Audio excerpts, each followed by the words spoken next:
السلام على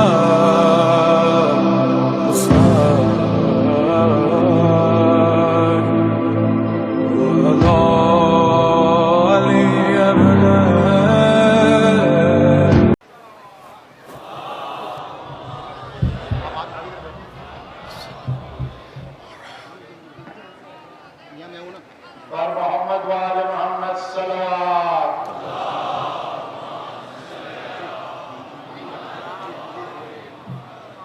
اللہ تعالیٰ امام المظلوم عاشق عاشور مجلس کے بعد شہزادہ علی اصغر کا گہوارہ امام مظلوم کا تابوت اور دیگر تبرکات برآمد ہوں گے۔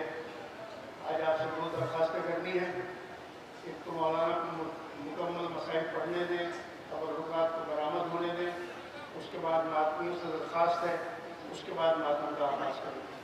آپ کے درمیان میں آپ کی صفوں میں بچے ہیں، بزرگ ہیں، پہلے انہیں نکلنے کا موقع دیں، مولانا کو پوری مجلس پڑھنے دیں، اس کے بعد ماتم کا آغاز کریں۔ اور محمد وآل محمد صلی اللہ علیہ وسلم۔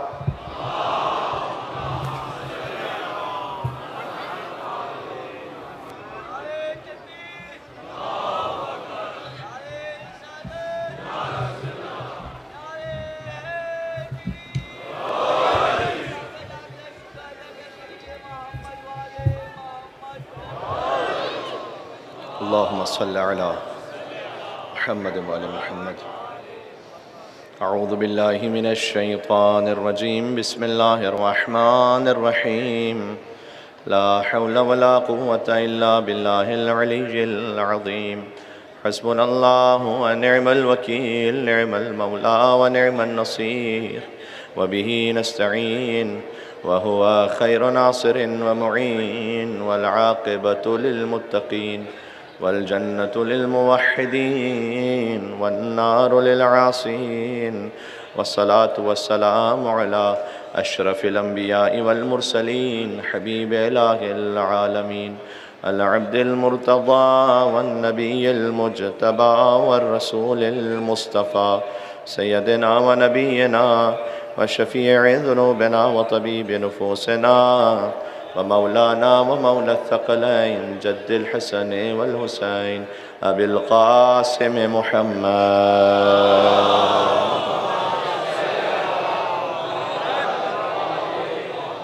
وأهل بيته الطيبين الطاهرين المعصومين المظلومين المنتجبين المنتخبين الميامين، سيما بقية الله في الأرضين الذين أذهب الله عنهم الرجس وطهرهم تطهيرا.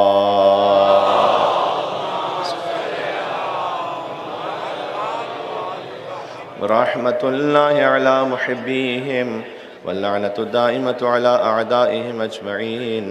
السلام عليك يا أبا عبد الله، وعلى الأرواح التي حلت بفنائك. عليك مني سلام الله أبدا ما بقيت، وبقي الليل والنهار، ولا جعله الله آخر العهد مني لزيارتكم.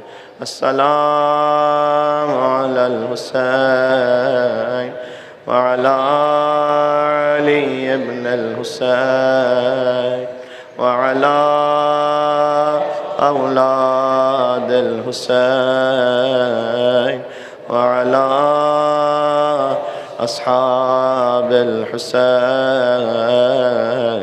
اللهم لعن أول ظالم ظلم حق محمد وآل محمد، وآخر تابع له على ذلك. اللهم لعن العصابة التي جاهدت الحسين وشايعت وبايعت وتابعت على قتله. اللهم لعنهم جميعا. بسم الله الرحمن الرحيم. يا أبا عبد الله، يا حسين بن علي، أيها الشهيد، يا ابن رسول الله، يا حجة الله على خلقه، يا سيدنا ومولانا، إنا توجهنا واستشفعنا وتوسلنا بك إلى الله وقدمناك بين يدي حاجاتنا يا وجيها عند اشفع لنا شب عاشور نام امام حسین بریہ وجیہ عند اللہ اشفع لنا. ایک مرتبہ اور مادر امام حسین کے لیے یا وجیہ عند اللہ اشفع لنا عند اللہ. صلوات بر محمد و آل محمد.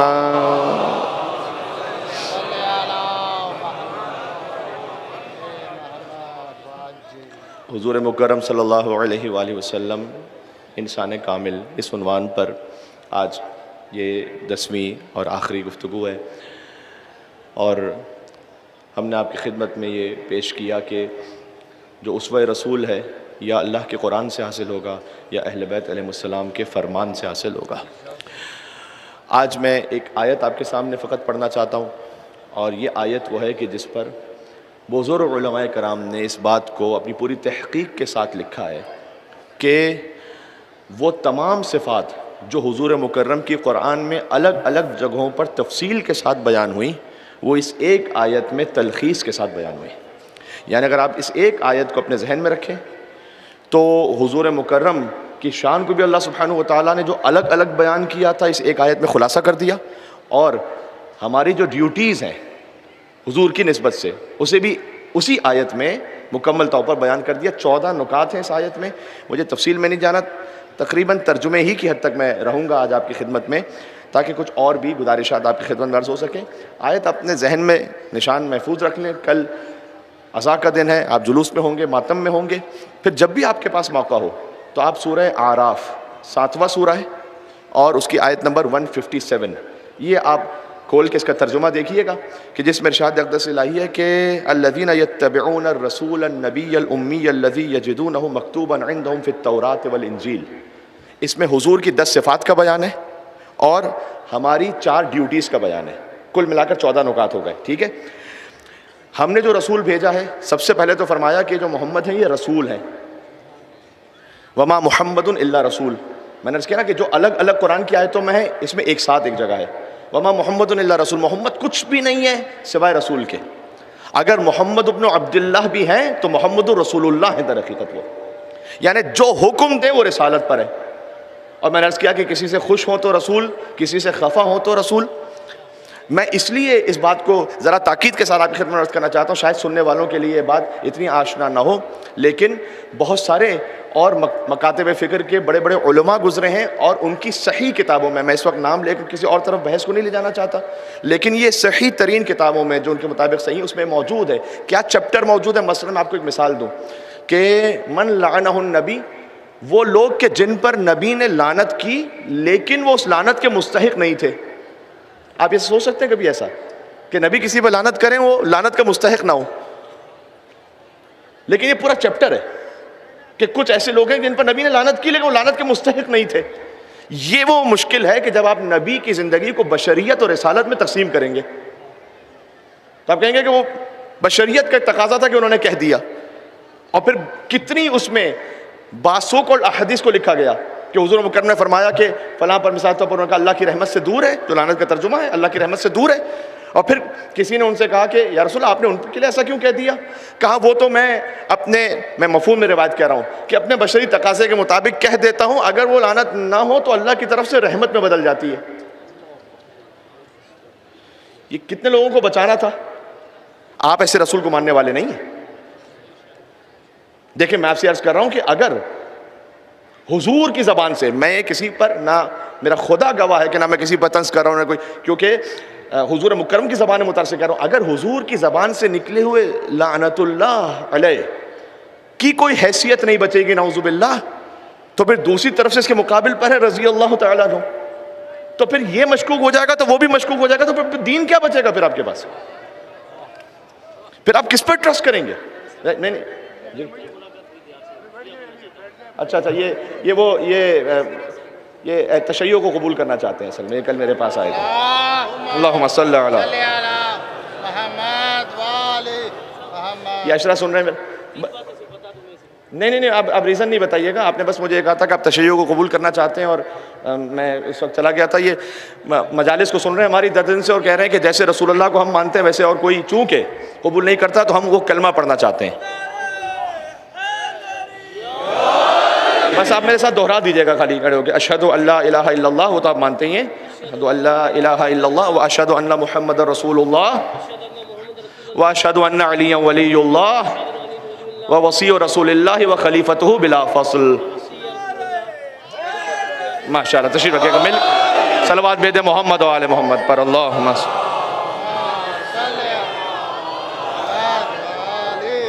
دیکھیں یہ شان رسالت کے بیان کا صدقہ ہے یہ جی.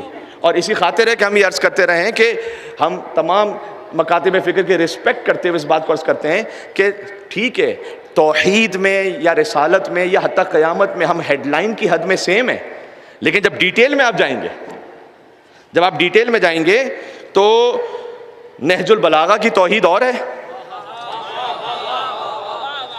ہو سکتا ہے کسی اور کتاب کی توحید کچھ اور ہو، نہج البلاغہ کی توحید کچھ اور ہو. یہ ہیڈ لائن میں خالی ایک ہے، ڈیٹیل میں الگ ہے. رسالت ڈیٹیل میں الگ ہے.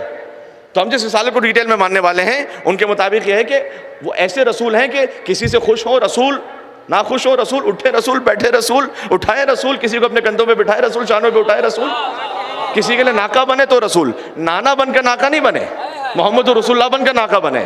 سجدے کو طول دیا ہے، نانا بن کر سجدے کو طول نہیں دیا، محمد رسول اللہ بن کر سجدے کو طول دیا ہے.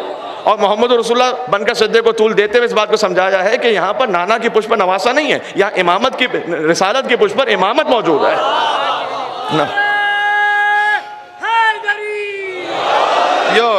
جزاک اللہ. آپ کے لیے اللہ سبحانہ وتعالیٰ انشاءاللہ اور راہوں کو کھولے گا آگے، ہدایت کی توفیق کی.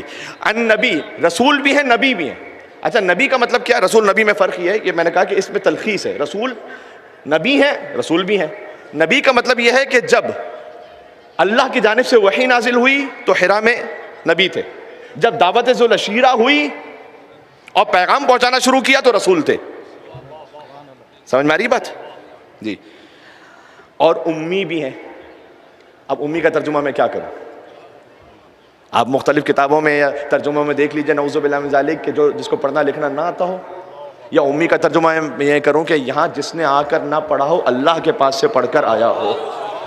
اب دیکھیں کتنا زمین سے آسمان تک فرق ہو گیا. اس پر میں سال گزشتہ تھوڑی سی بات کر بھی چکا ہوں. اگر امی بمانا صرف ان پڑھ ہے مسلمانوں تو اپنی اس روایت کو، اپنی اس جہالت کو روایت کا بھرم دے دو، اور نبی کا دل دکھانے کا گناہ کیوں سر پہ لیتے ہو؟ وہ لکھ پڑھ جو نہیں سکتا اسے کاغذ قلم دے دو.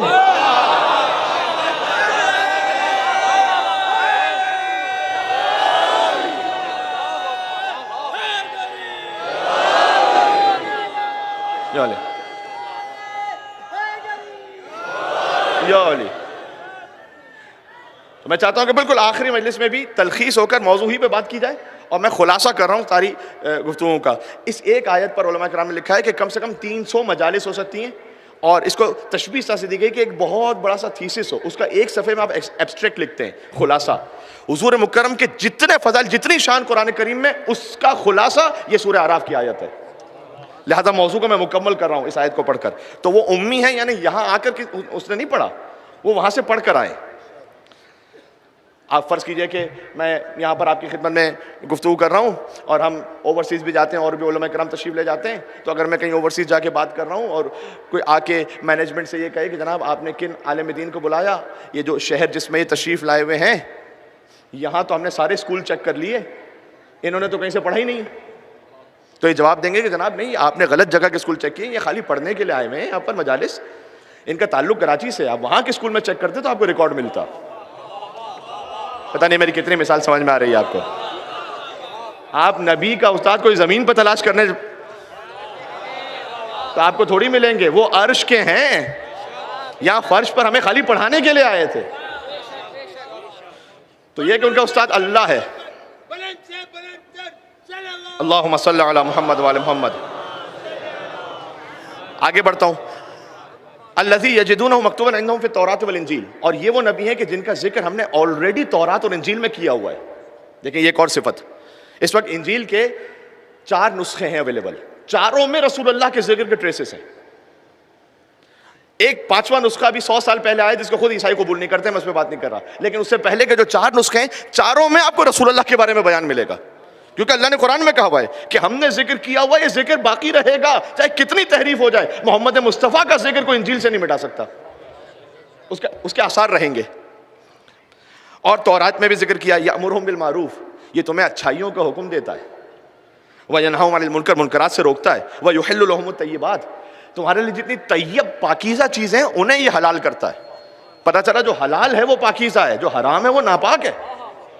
حرام کی طرف نہ جائے، اس لیے کہ یحرم علیہم الخبائث، کہ یہ وہ رسول ہے کہ جو تم پر خبیث چیزوں کو حرام کرتا ہے. کبھی کبھی ہمیں شیطان بہکا رہا ہوتا ہے، نفس پرستی کی وجہ سے ہم حرام کی طرف جا رہے ہوتے ہیں. یاد رکھیں کہ ہم خباثت کی طرف جا رہے ہیں اگر حرام کی طرف جا رہے ہیں تو. اور میں نے عرض کیا تھا کہ بہت سارے کچھ گناہ ایسے تو ہیں کہ جس کا وہ جو سینسٹیوٹی تھی وہی ختم ہو گئی ہے. اس میں سے ایک بہت اہم ہے جس کا تعلق شب عاشور اور عاشور سے بھی اور آگے بھی مجالس میں اور آگے ایام اعزا سے، وہ ہے تبرک کا ضائع کرنا بعض افراد کی طرف سے. اس کو ہم کوئی غلط بات ہی نہیں سمجھتے، کوئی قباحت ہی نہیں سمجھتے. یہ کیا مناسب بات ہے؟ صفائی کا اہتمام نہ رکھنا یہ مناسب بات ہے؟ عزا امام حسین علیہ السلام پر ہماری جانیں بھی قربان، لیکن نماز کے بھی تو کچھ آداب ہیں نا. میں بغیر وضو کے آگے کھڑا ہو جاؤں اور کوئی مجھے روکے کہ جناب بغیر وضو کے تو نماز نہیں ہو سکتی، اور میں یہ تھوڑی کہوں گا یہ نماز پڑھنے سے مجھے روک رہا ہے. تو ہر شے کے اور ہر عبادت کے کچھ آداب ہیں. آپ نے اس سینس کا بھی خیال رکھنا ہے کہ جتنا کم سے کم سب کو تکلیف ہو. دوسرا یہ کہ صفائی خود نسیمان رسول اللہ نے فرمایا ہے. اور تیسرا یہ کہ تبرک کو ضائع کر دینا. خود امام رضا علیہ السلام کے سامنے ایک شخص آیا، اس نے سیب کھایا، آدھا سیب کھا کے آدھا چھو دیا. امام نے کہا کیوں چھوڑا؟ کہ ہمارا بس دل نہیں چاہ رہا تھا. امام نے کہا ہو سکتا ہے کسی سے پیٹ بھر جاتا کسی کا اس آدھے سیب سے. جب اپنی پاکٹ سے کچھ لے کے کھاتے ہیں تو آئس کریم بھی ہو تو اس کا کیپ بھی پورا اچھی طرح سے کھاتے ہیں، اور ایک مونگ پھلی بھی ہو تو اچھی طرح سے، اگر دانا نہ نکلے تو اندر سے دیکھتے ہیں کہ دانا رہ تو نہیں گیا اگر اپنی پاکٹ سے کھا رہے ہیں. اور اگر کسی اور کے یہاں پر کسی تقریب میں جا رہے ہیں، آپ خوشی کی تقریبات کے میں نام نہیں لینا چاہتا سو شب عاشور، لیکن آپ خود سمجھ رہے ہیں، کسی کی تقریب میں جا رہے ہیں تو پورا لے کر پوری پلیٹس کو چھوڑ دیتے ہیں. کیوں؟ اس لیے کہ وہ کسی اور کے مال سے آیا ہوا ہے.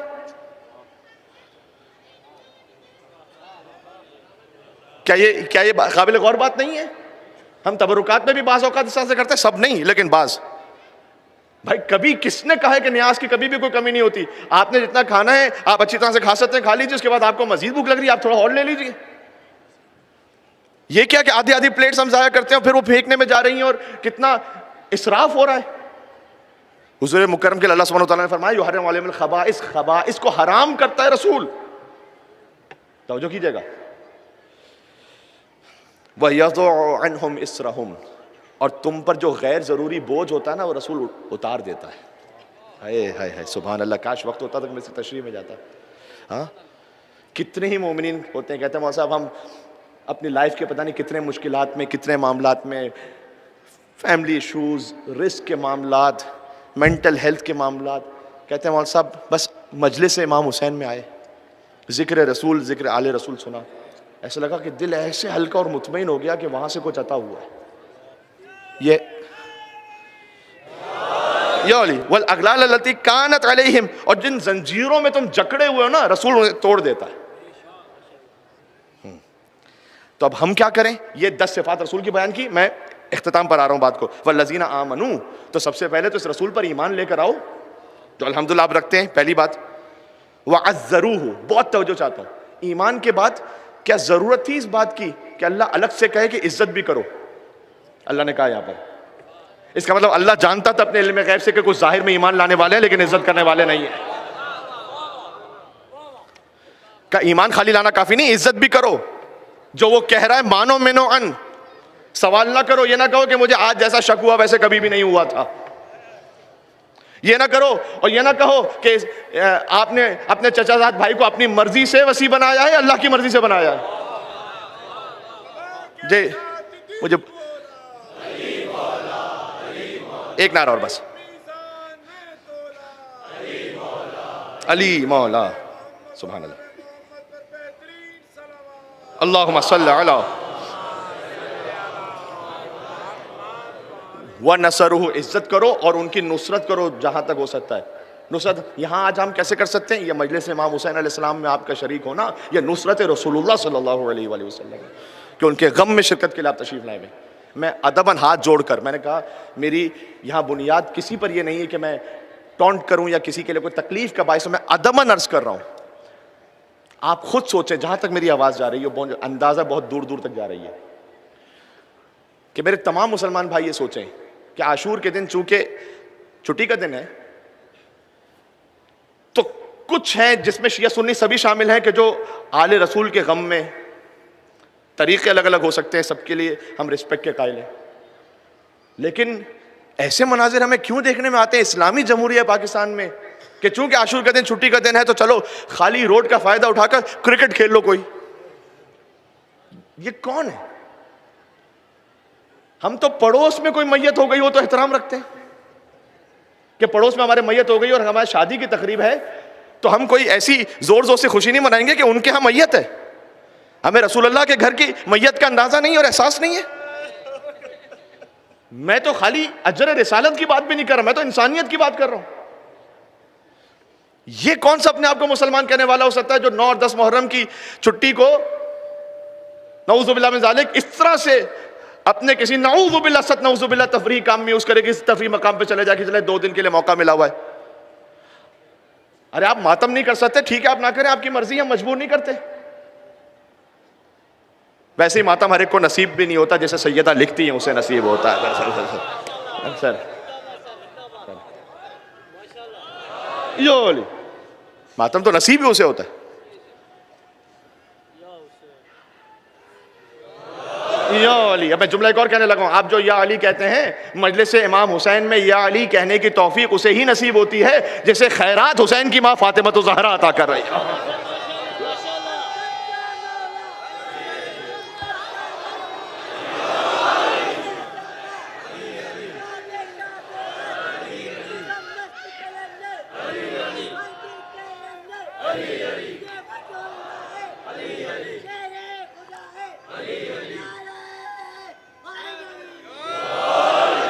تو ہم ہر ایک کو مجبور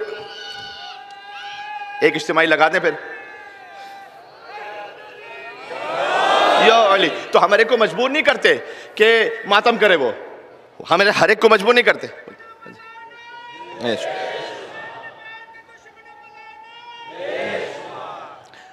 ہم مجبور نہیں کرتے.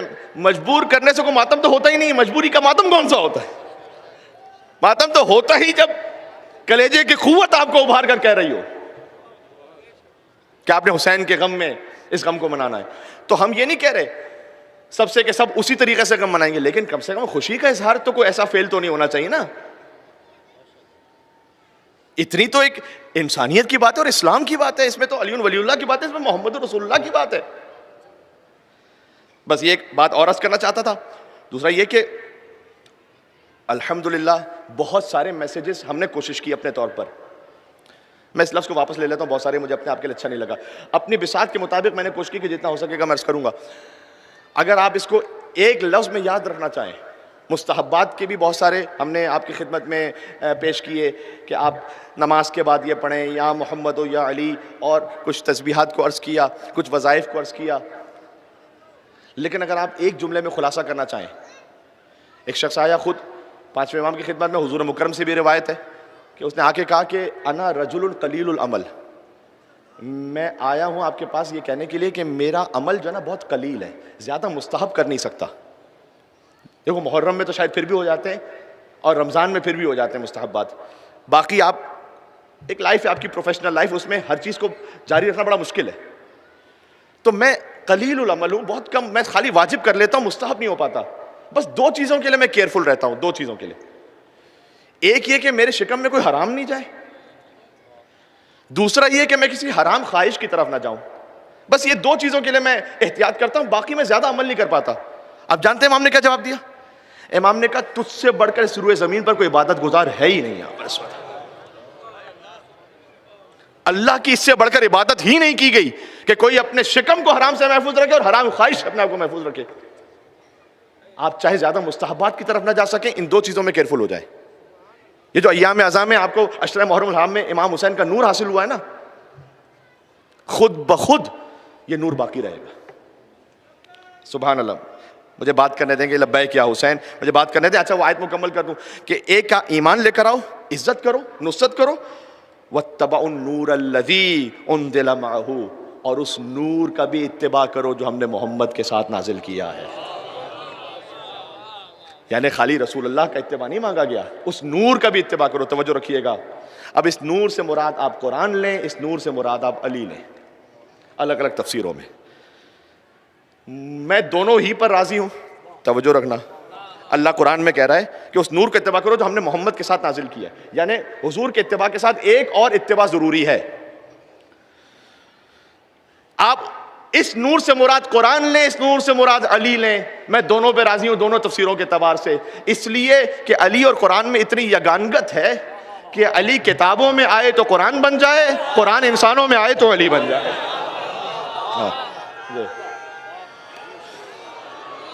یو علی. تو آپ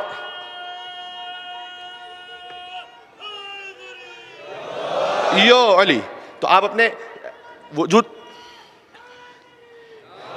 یو علی، تو آپ نے وجود میں کیا کوشش کیجئے، کم سے کم یہ دو حرام. مولانا نے فرمایا اس سے بڑھ کر اللہ کی عبادت نہیں کی گئی.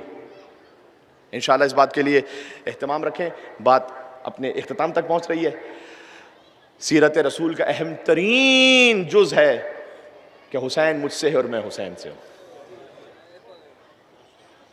مولانا شبلی نعمانی نے لکھا، جب انہوں نے سیرت رسول لکھی ہے، سیرت رسول پر انہوں نے لکھا کہ اپنے نواسوں کو بہت پیار کرتے تھے رسول، اس لیے کہ بچوں سے بڑی محبت تھی رسول کو، رحمت للعالمین تھے، ہر بچے ہی سے پیار کرتے تھے تو اپنے نواسوں سے بھی پیار کرتے تھے. یہ لکھا انہوں نے. میں تو اس بات پر کامل ایمان رکھتا ہوں کہ رحمت للعالمین تھے تو ہر بچے سے محبت کرتے تھے رسول اللہ، بلا شک. ہر بچے کو چومتے تھے، ہر بچے کے لیے پیار فرماتے تھے، شفقت فرماتے تھے.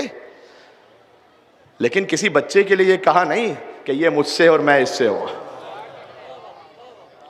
وہ فقط دو بچوں کے لیے کہا، حسن کے لیے اور حسین کے لیے. تو یہ جو محبت ہے اس کو آپ وہی خالی بشریت میں نہ دیکھیں، رسالت میں دیکھیں.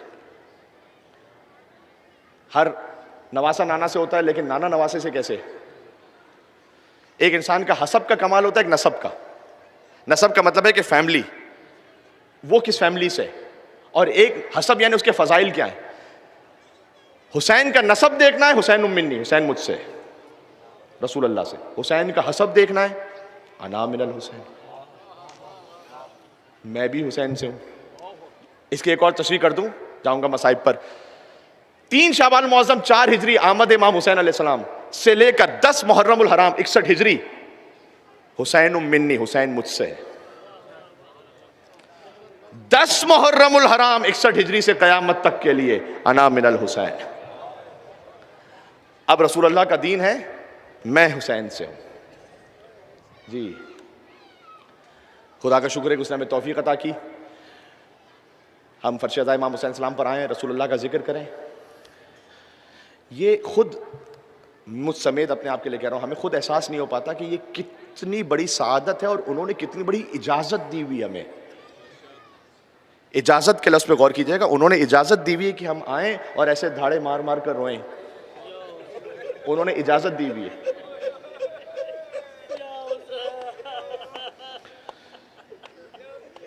اس کو سمجھنے کے لیے ایک مثال دوں. ایک انتہائی جید اور قابل ترین عالم دین ہے مولانا سید ابو طالب طباطبائی صاحب حفظہ اللہ.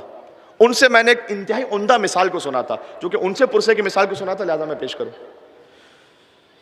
فرض کیجئے کہ ایک گاؤں ہے کہ 1000 گاؤں ہیں اس میں اور ایک حاکم ہے بڑا سا، ٹھیک ہے، جس کے تحت میں ہزاروں گاؤں ہیں. وہ جو حاکم ہے نا، اس کے ہاں کوئی میت ہو جائے اور ہم ایک عام سی رعایا ہیں اس کی، ہم پہنچے اس کے گھر پر تعزیت دینے کے لیے. اگر وہ اتنا بڑا حاکم ہے اور میں ایک عام سی رعایا ہوں، وہاں پہنچ کر میں اس کے سامنے دھاڑے مار مار کر اپنے آپ کو پیٹنے لگوں تو تھوڑی دیر بعد تعجب ہوگا, اتنا اچھا نہیں محسوس ہوگا کہ بھئی ایک عام سی رعایا ہیں, آپ اگر ان کے گھر میں میت ہوئی آپ اپنے لیول کا خیال رکھیں. یہ کیا کہ آپ اپنا سر پیٹ رہے ہیں اور دھاڑے مار مار کر رو رہے ہیں, آپ کا کیا براہ راست تعلق ہے؟ اور پھر اگر میں آگے بڑھ کر ان سے یہ کہوں کہ آپ کی والدہ کو میں پرسہ دے دوں اور آپ کی خواہر کو بھی پرسہ دے دوں, تو اچھا نہیں لگے گا. پھر وہ کہیں گے جناب نہیں, آپ یہ مناسب نہیں ہے بات, آپ کیونکہ اس طرح سے اجازت نہیں دی جاتی کہ کوئی غیر اتنا قریب ہو کر پرسہ دے. اب میں ایک سوال کروں اپنے آپ کے لیے, ہماری اوقات ہے کہ ہم کہیں بی بی فاطمہ آپ کو پرسہ پیش کرتا ہے؟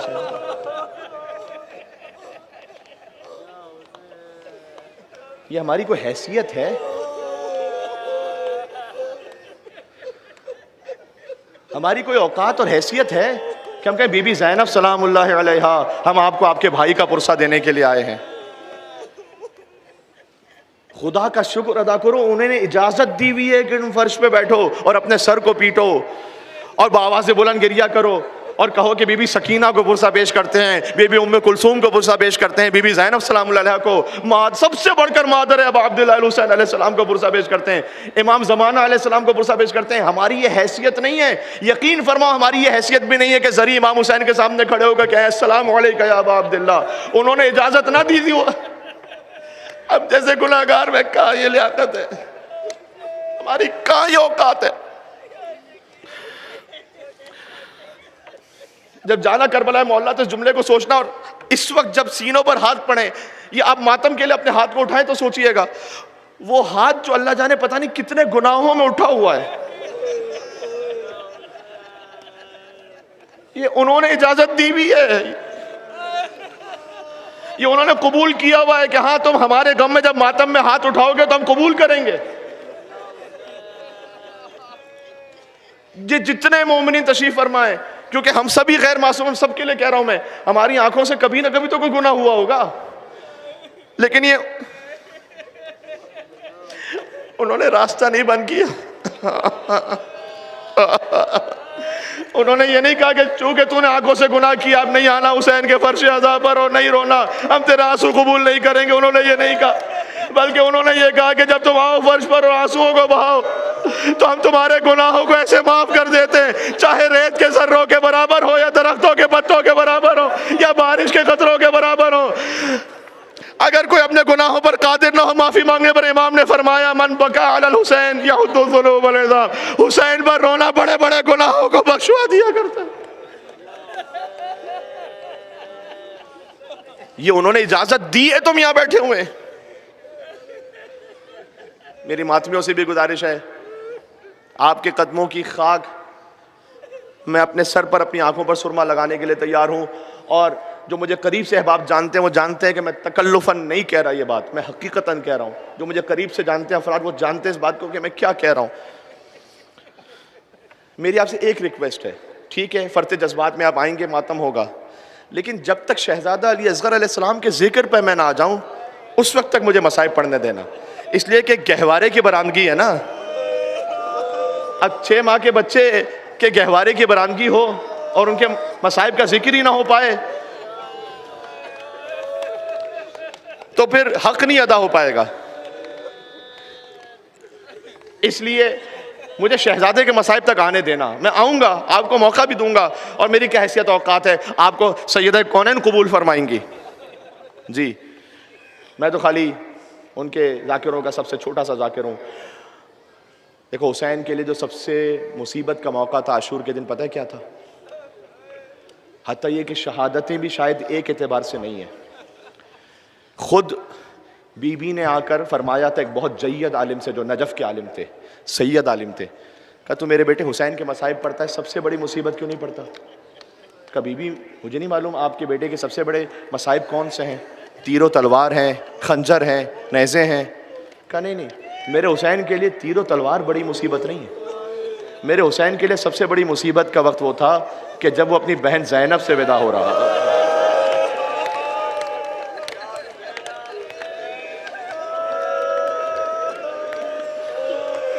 جب اپنی بہن زینب سے ودا ہو رہا تھا, اس لیے کہ بی بی زینب میں نے آنا ہے شہزادہ علی اصغر تک، لیکن دیکھو مجھے پہلے امام حسین کی رخصت پڑھنے دینا، پھر علی اصغر علیہ السلام کے مصائب پر آؤں گا تو ماتم کرنا۔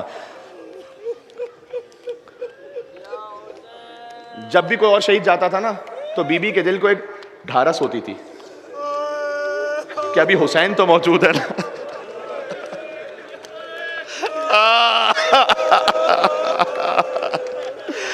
عزیزوں آ گئی شب عاشور، آ گئی جس کا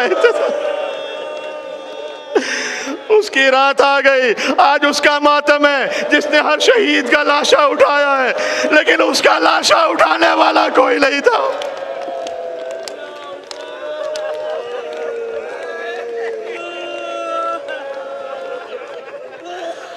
بی بی کے دل کو ڈھارس ہوتی تھی کہ کم سے کم حسین تو ہے۔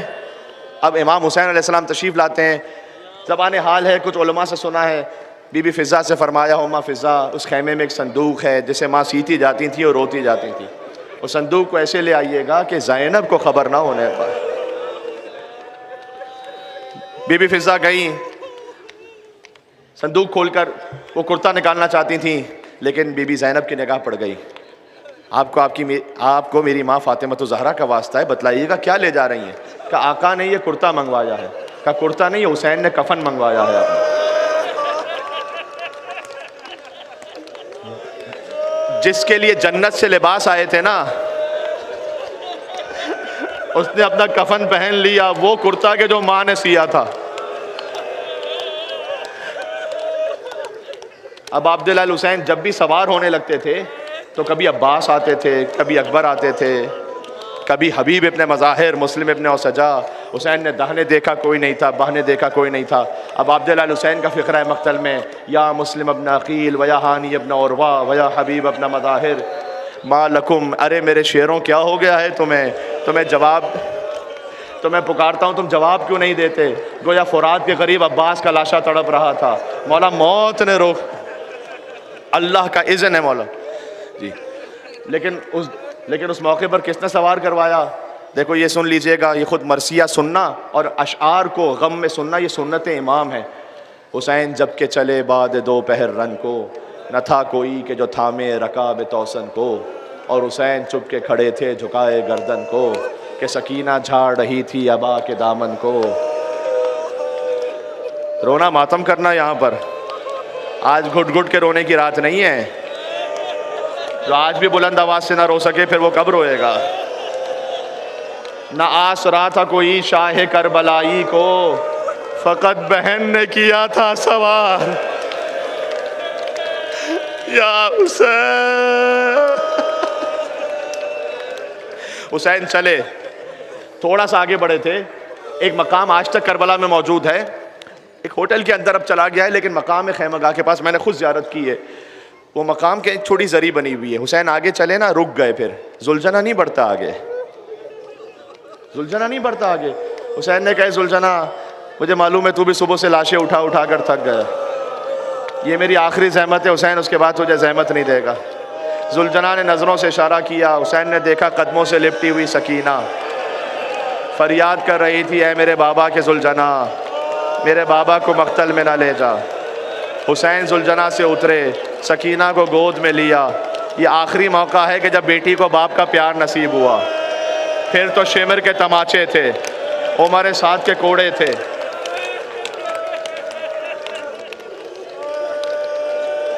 یہ بچی جانتے ہو کیا کہہ رہی تھی؟ اب عبداللہ الحسین فرماتے ہیں کہ بیٹی نانا سے کیا ہوا وعدہ نبھانا ہے، دین کو بچانا ہے۔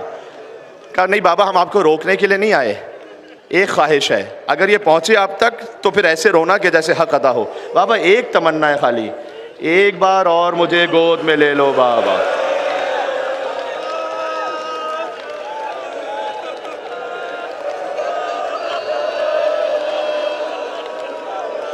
نیند آئے گی جب آپ کی بو پاؤں گی بابا، میں رات کو مقتل میں چلی آؤں گی بابا، فرمایا نکلتی نہیں سیدانیہ با۔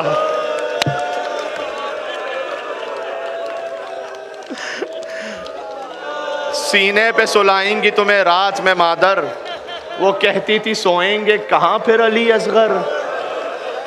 شہ نے کہا، کیونکہ علی اصغر ماں کے ساتھ سوتے تھے، بی بی سکینہ بابا کے ساتھ سوتی تھیں، وہ کہتی تھی سوئیں گے کہاں پھر علی اصغر، شہ نے کہا بس ضد نہ کرو صدقے میں تم پر، شب ہوئے گی اور دشت میں ہم ہوئیں گے بی بی، اصغر میرے ساتھ آ کر وہیں سوئیں گے۔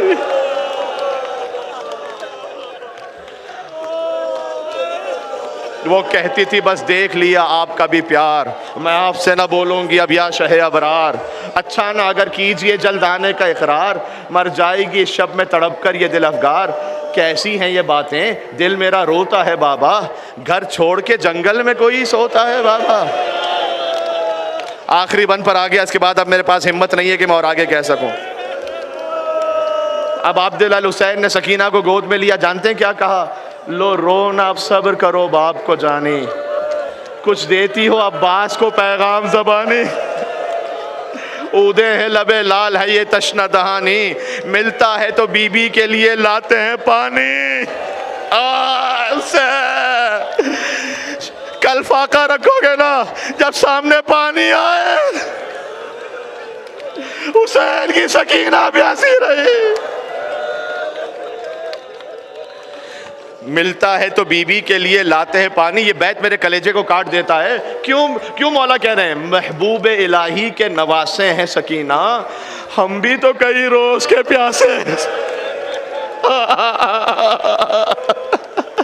حسین چلے مقتل میں پہنچے، کہتے تھے اب اس کی جنگ دیکھو جو 3 دن کا بھوکا، اس کی جنگ دیکھو جو 3 دن کا پیاسا، تم نے میرے عباس کو بھی مار دیا، تم نے میرے اکبر کو بھی مار دیا۔ لڑتے لڑتے فرات کے قریب پہنچے، عباس کا لاشا رکھا تھا، کہ عباس بوڑھے بھائی کی جنگ دیکھی عباس۔ ایک منزل وہ آئی، مجھے آنا ہے شہزادہ علی اصغر علیہ السلام تک، لیکن ایک منزل وہ آئی کہ یا ایتھا النفس المطمئنہ، اے اطمینان والے حسین پلٹا اپنے رب کی بارگاہ میں۔ حسین نے تلوار کو نیام میں رکھا، ایک شقی نے ایک پتھر مارا تھا امام حسین کے سینے پیشانی پر بلا تشبیہ۔ اب عبداللہ حسین علیہ السلام نے اپنے پیرہن کو بلند کیا تاکہ خون روکے، سینہ ظاہر ہوا، ہرملا کا تیر چلا۔ یہ تیر امام حسین اپنے سینے سے نہیں نکال پائے تھے، لیکن سینے سے نکالتے تھے تو کلیجہ باہر آ جاتا تھا۔ پشت سے امام حسین نے تیر کو نکالا، اور امام حسین اب ذوالجناح پر تھے، فرقۃ بالرما و فرقۃ بالسیف، رونا یہاں پر، ماتم کرنا سینے پر، کسی کے ہاتھ میں تلوار، کسی کے ہاتھ میں نیزہ، جس کے پاس کچھ نہیں تھا اس نے پتھر اٹھا لیا۔ حسین زخمی ہوتے چلے، زخمی ہوتے چلے۔ اب حسین نہ زین پر تھے نہ زمین پر تھے۔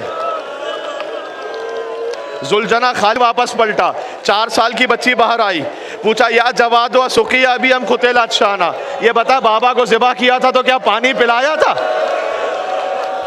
یا پیاسا ذبح کیا تھا؟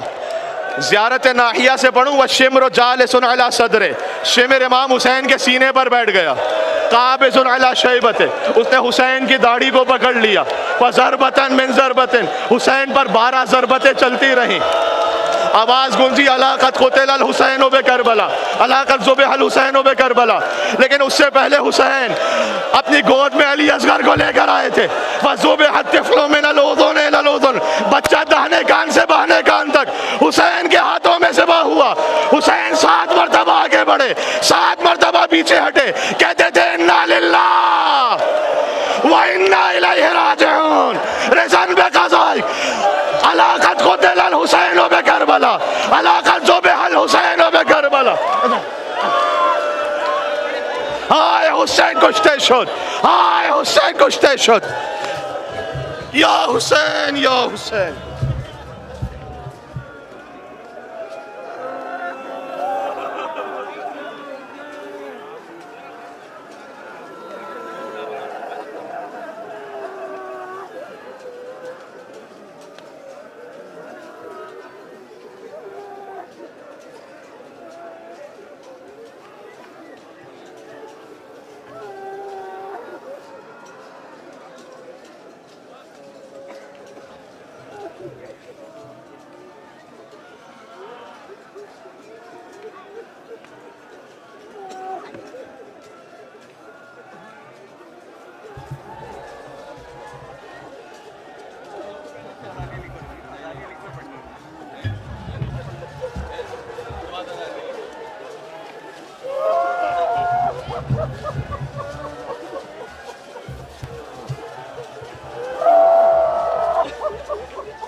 ہے